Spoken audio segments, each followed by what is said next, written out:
انا اسفه اني اتاخرت عليك. لا خالص ولا يهمك.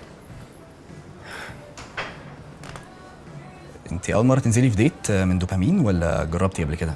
لا انا اصلا مش بستخدمه كتير يعني، وكل ما يجي ماتش فيه بمسحه اصلا. بس ما بتخافيش انك تنزلي ديت اونلاين؟ مش فاهمه اخاف من ايه يعني. اصلا بالنسبه لي يعني مفيش فرق ما بينه وما بين جواز الصالونات. الاتنين خارجين في مكان عام، اتفقوا بقى تمام، ولو ما اتفقوش خلاص يعني. صح.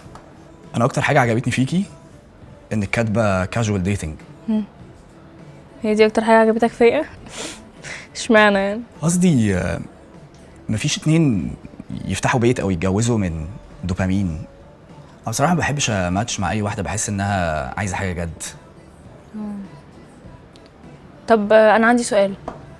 مثلا لو اختك نزلت ديت مع دوبامين هتعمل معاها ايه؟ اختي؟ لا طبعا، عمرها ما تعمل حاجه زي كده.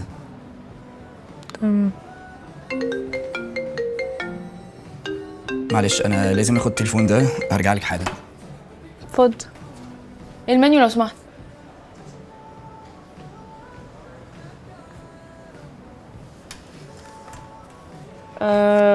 ممكن لو سمحت 6 ايتمز وسكشن السي فود، و يعني 4 تشيكن مشروم سوب، 3 جريك سالاد، ومثلا 5 الفريدو، و3 عصاير على ذوقك. تحت امرك. شكرا، اتفضل. معلش كان تليفون مهم. لا ولا يهمك. طب بص انا هروح الحمام بس اظبط حاجه في الميك اب وراجع لك على طول. اوعك تمشي. امشي اروح فين؟ مستنيكي للصبح.